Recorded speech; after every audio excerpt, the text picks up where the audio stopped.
Good afternoon, everybody. Welcome to our Jeff Ed health and healing section, which I have been very excited about, where we basically just chat health and healing off the mat. So we obviously know that most of us have a very dedicated practice and commitment to our HIIT training. Um, and so to take those skills and apply them off the mat and when we're not in training. So let me know if you're here, check in. And Wendy, first here. Welcome, Wendy. Yeah, let me know if you're here. And I'd love it if when you read the title, when you heard the words physical, mental, and emotional hygiene, what did that make you think of? So, what were kind of your first thoughts around that? Was there something specific that grabbed your attention, that popped into your mind, a thought, a memory, an emotion? Really love to hear. We'll spend a few minutes just chatting before we get started, to let as many people as possible hop on live. But welcome, everyone. Hi, Sandine. Hi, Belinda. Hello, Liebe.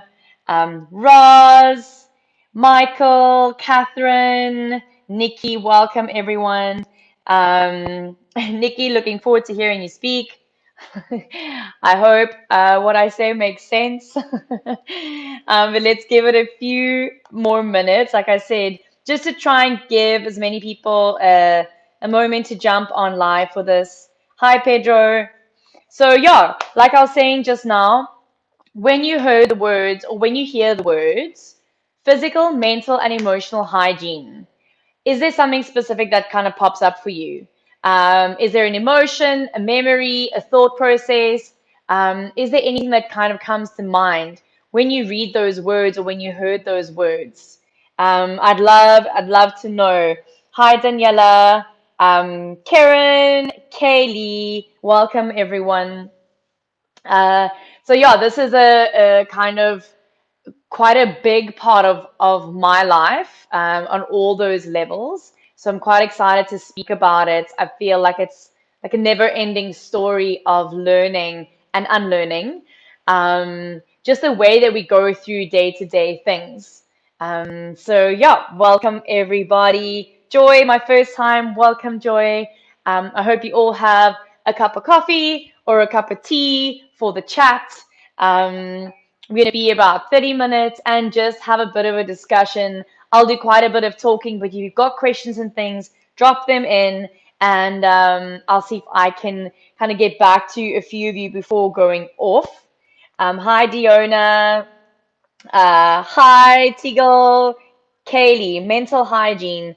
Stop hurtful thoughts about yourself before they can have an impact. I could not have said that better myself. And I think that's part of what I'm saying today. So thank you, Kaylee. That's amazing. Absolutely. Mental hygiene, all these things are also so interconnected. So if there is a shortfalling on one part, or on one layer of self, then the rest, it's like a little domino effect where either the others are like directly impacted, or the other parts are required to work extra hard to keep the body, to keep the mind, to keep the emotional body energetics all in balance. And so that's kind of what we look at when we have these talks, is that I do my practices. What am I doing off the mat? What am I doing that's not physical? How am I feeling that's not necessarily thought, mental? And how can I keep that all clean and fresh? So I think having an all-round detox. Yes, detox is detox, I'd say, is a little different to cleanliness, to hygiene. Um, so let's get onto that. Actually, we can. That's a nice segue to actually just go straight in and get started. And Dean, not to overthink.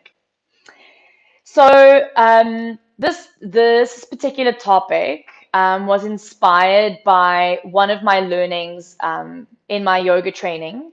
And so a big shout out to my teachers from the Charlotte Cape Town Yoga School where I did my training, where we very much did a lot of work and training that wasn't just what we call asana, the physical practice of yoga on our mat, but rather moving off the mat and how we take our practices, these transferable skills, into the rest of our life.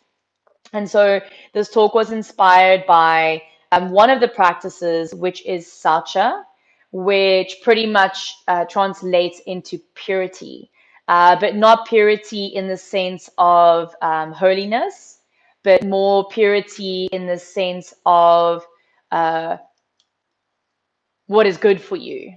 So doing what is good for you instead of what is not serving you, not good for you, not bringing you to your highest ability of vitality or wellness or wholeness. And so this really has to do with the relationship you have with yourself, the relationship you have with your personal care, and then also being able to distinguish what is habit and what is ritual. So quite a big difference between those two things. We have habit, which is like get up, drink my glass of water because I know I'm supposed to do it, jump in the shower, brush my teeth, comb my hair, put on my underarm, whatever it is, right? That's habits. Um, Clean the dishes, wash the dishes, put them in the cupboard, wash the washing, fold the washing, put it away, right? Those are all kinds of things that we could think of as, hygienic things in our general life.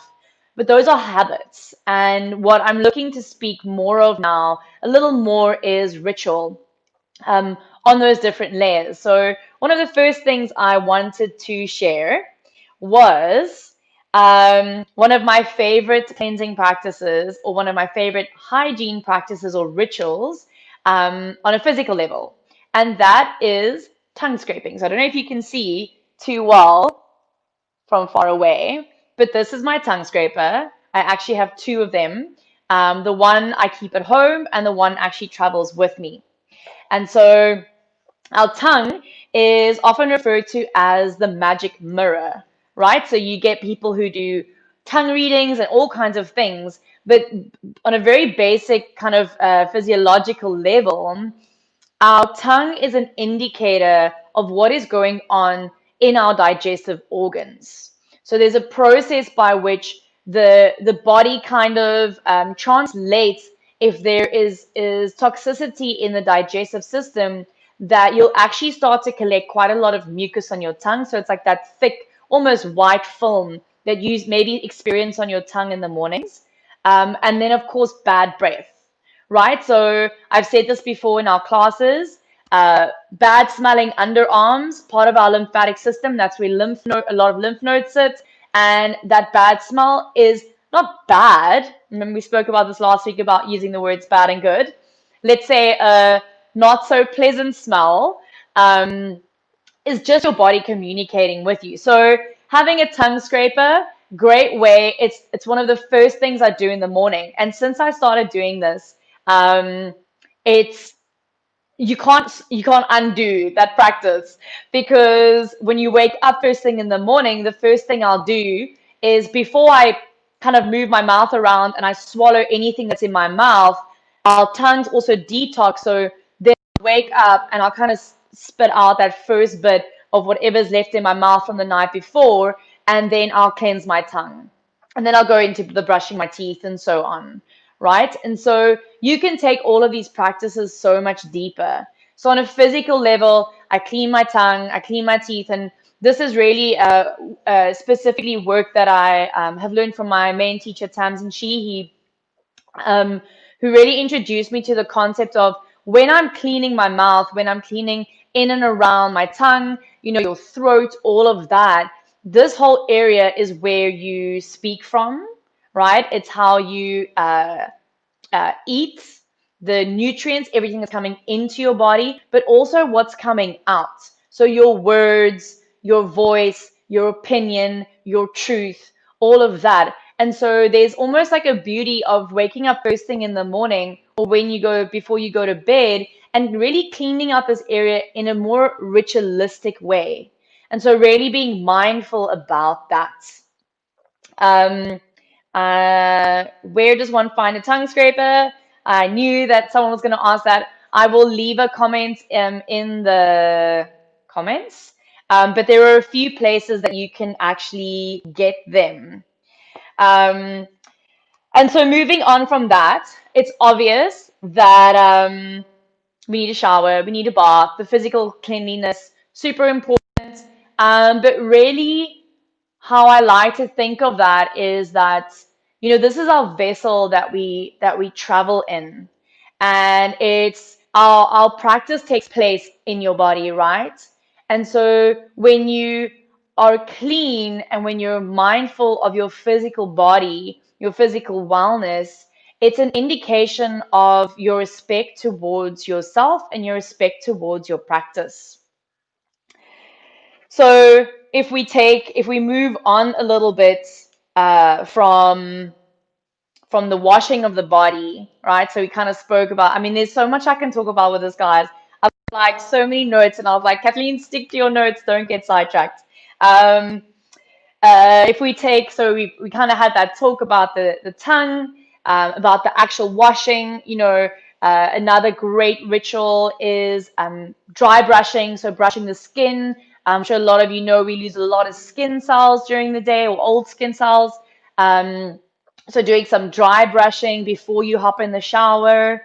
And then, of course, um, many layers of this of cleanliness, of purity. Another one is the food you eat, right? So we want to be eating clean food. We want to be ingesting and digesting things with as little toxins as possible, with kind of artificial colorants and those kinds of things. Lots of greens, lots of food that encourage a faster metabolism, right?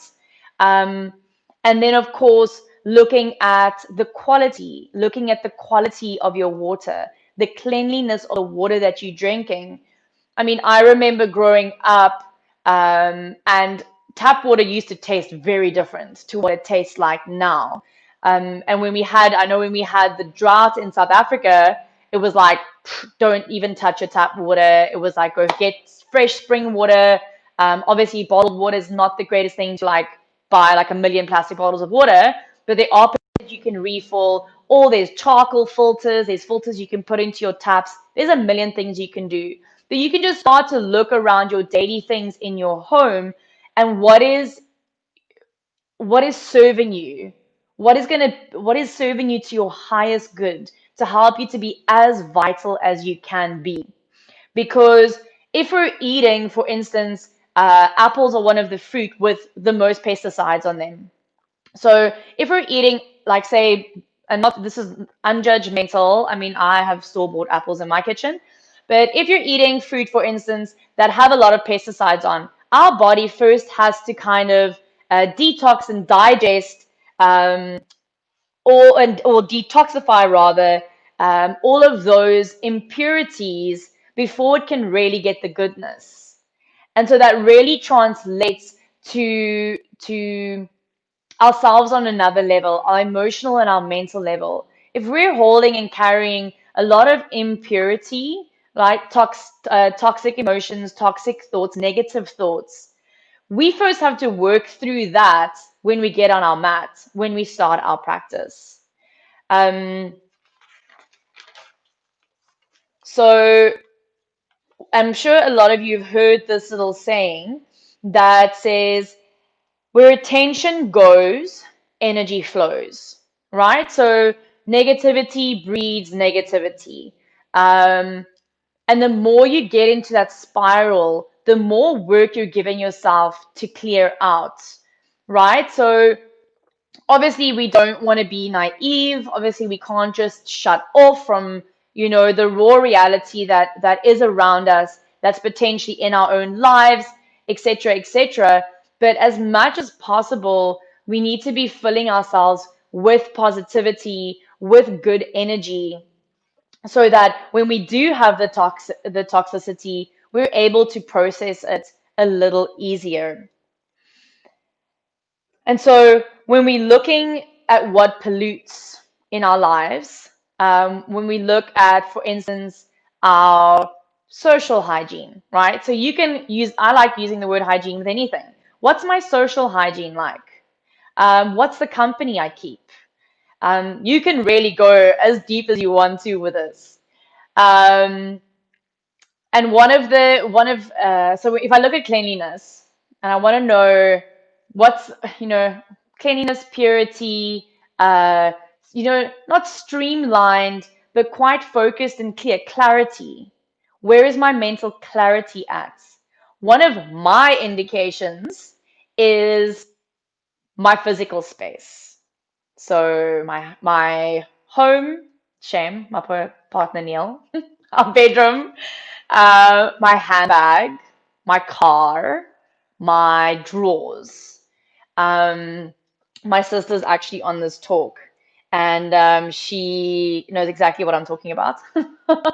Is that the moment I see that my physical things are messy, it's a very clear indication to me that my internal environment is potentially messy. And that could mean on a mental level, thought wise, that there's little clarity there. That could be more on a physical level, that I'm feeling fatigued, that I'm feeling heavy, that I'm not able to process and clear whatever is in my system. So there are many indicators, and there are many ways to look at what is the hygiene, what is the culture, what is the cleanliness in all the different aspects of my life. And so I'm always in this battle with, like I was just saying, not being naive, not letting negativity pollute you, but also being aware of what reality is. And again, without too much judgment, I like have this thing where I'm like, but like the news really is like the McDonald's of thoughts, right? There's a little bit of nutrients or a little bit of food in there. There's a little bit of truth somewhere. I mean, really depending what your news source is, but it's honestly like watching negative things, listening to things that you do not always know if it's 100% true, and really letting it seep into you to the point where you are feeling physically, emotionally, mentally drained is not healthy for our systems. And so there's nothing wrong with watching the news, but then be very specific about what you're watching, right? There's nothing wrong with eating fruit, buying fruit, but maybe you become a little more specific about where you're buying it from and becoming a little more aware and conscious of that. Is this serving me? Is this pure in the way that it is good for me? Right? So we can we can go on a lot about all of this, and I'm very passionate about it. But keeping in mind that the words that I'm speaking, it's my experience. So nothing I'm saying is necessarily true to you, right or wrong. This is just from my perception. It's things that I experience, and it's lessons that I've kind of learned that I feel have brought me closer to being a better person, to living a better life, a life that has more quality in it. And when you have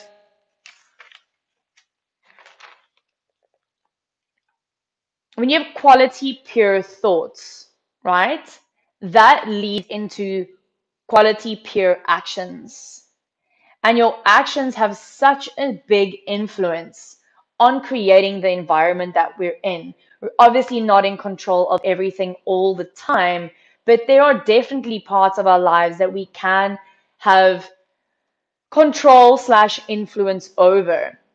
And so it's almost like before you start looking outwards, you need to reflect inwards at the quality, the pureness of your thoughts, and how that translates into your actions, how that translates into how you're using your words, right? How that translates into what you're allowing into your body. It's all very interconnected. So it's really hard to kind of separate anything. Um, Let me just have a look at the time. Okay, we're good for the time. Um, and so looking at creating ritual instead of just having habits. So it's easy to just have, a good habit. But I don't know if they often stick. When it's not really kind of authentic, it's just something you're doing because you have to do it. But when you change your perception to making something a ritual, it gives a lot more meaning and it brings a lot more quality to life. So making making your home, a beautiful space. Um, not an expensive, beautiful space, but making, for instance, just your bedroom neat and clean. Or, whenever I was teaching in studios and you're on your yoga mat and you've got all your yoga props, have your yoga props neatly next to your mats. Um, because all of those things, all of the mess, all of the dirt, all of the toxicity really pulls away and distracts us and prevents us from really living fluidly and with quality and with intention, with vitality. Um, and all everything I'm saying now, everyone said last week, easier said than done. And yes, it is easier said than done. But again, what I said last week, it's the small changes that make the difference in your life. It's taking that extra time. I always used to be like a flippin' 2 minute shower, which I mean we do kind of still do in South Africa because of our water. But like 2 minute shower, get out, wet hair, in a bola, kind of put on whatever I have available, and like out the house. And I've actually changed that process. And it is really it's had an influence on the relationship I have with myself, and I actually just changed the way that I shower, brush my teeth, brush my hair, um, you know, built a ritual around my routine of my physical cleanliness, and that you can apply to any aspect of your life. So these ripple effects of all the different aspects of ourselves really is completely interconnected. Uh, cool. So let me see if anyone has popped anything in here. Um, Beverly, I'm highly organized in all aspects. Babe, anytime, just let me know when I love cleaning, doing washing, doing ironing. I hate to get dressed from a laundry basket. My clothes must be ironed after washing, hung up, and folded neatly in my wardrobe. So So it's very interesting when you start to observe yourself, right?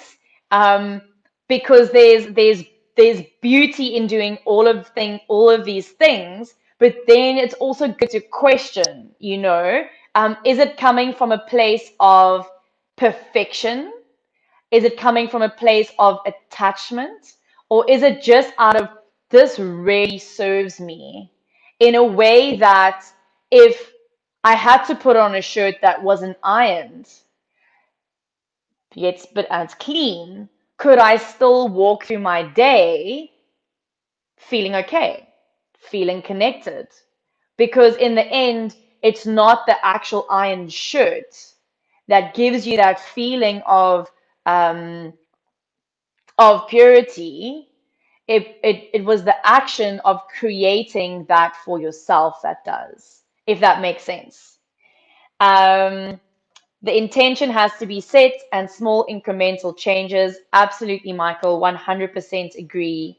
Um, Jessica, letting go of things you don't need, letting go of rubbish and hoarding. Yes, that is again, that is clutter, right? We often attach a lot of energy and emotions to things. So again, none of this is right or wrong. But what I'm asking you is to question, right?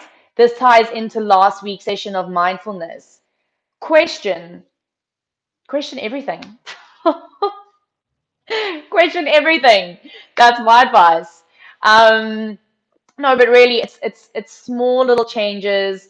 It's keeping yourself neat, keeping yourself clean, so that there's space, so that there's space to absorb more goodness, more wholeness, to take up more space within yourself, because you're not holding onto or storing, whether it's physically toxicity or emotionally, energetically, mentally. We can get so clogged up with negativity, and then it's not wrong to acknowledge that there's negativity in the world that's very obvious, but to not let it take up that much space within yourself.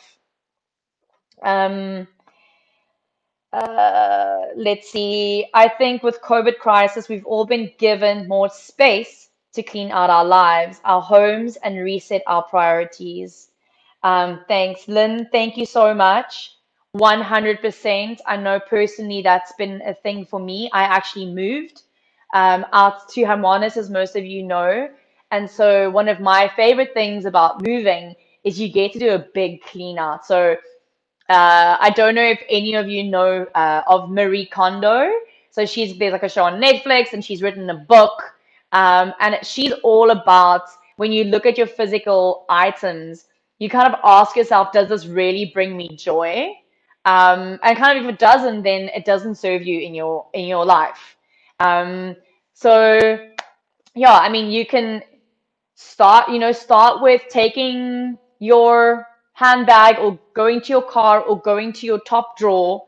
I know we all have a top drawer and we all have a cupboard in our house where everything goes that doesn't have a place. Go to that place, clear it out. I can 100% guarantee you're going to feel amazing. How good do you feel after a shower? How nice is it to get on a clean yoga mat? How nice is clean bedding?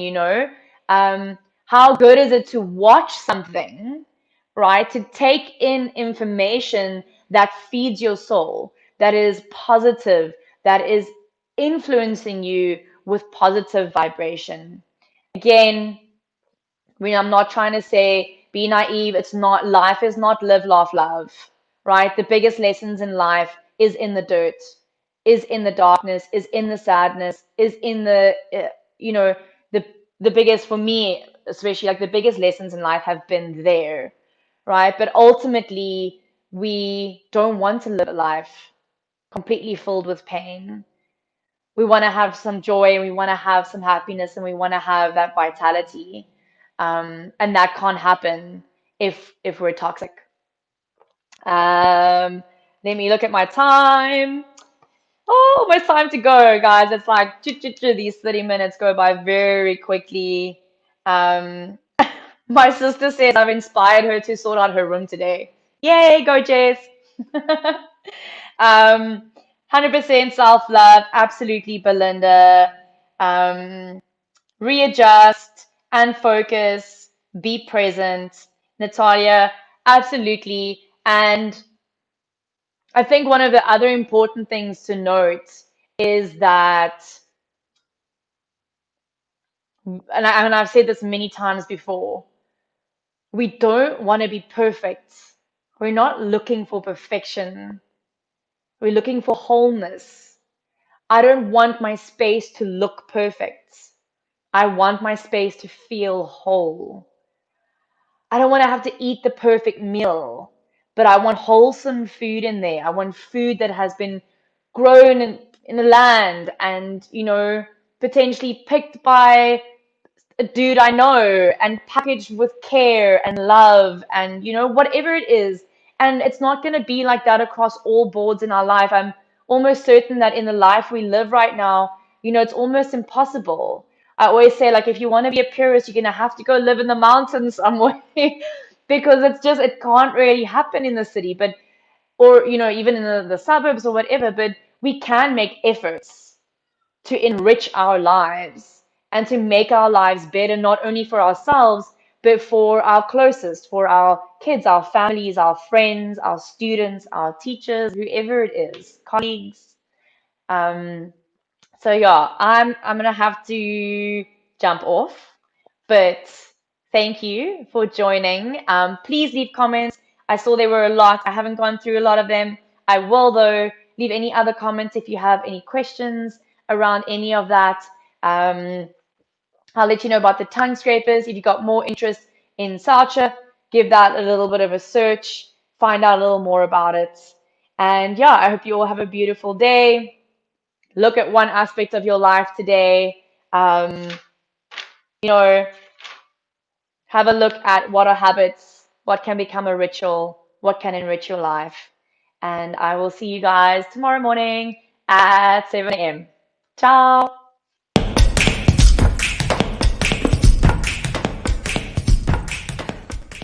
I am fiercely feminine because I'm strong. Pain does not break me.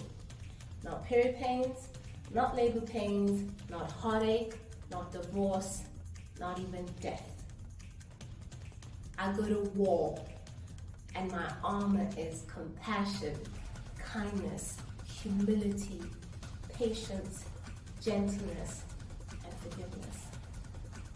I was made for changes, challenges, and even corona. You can't stop me.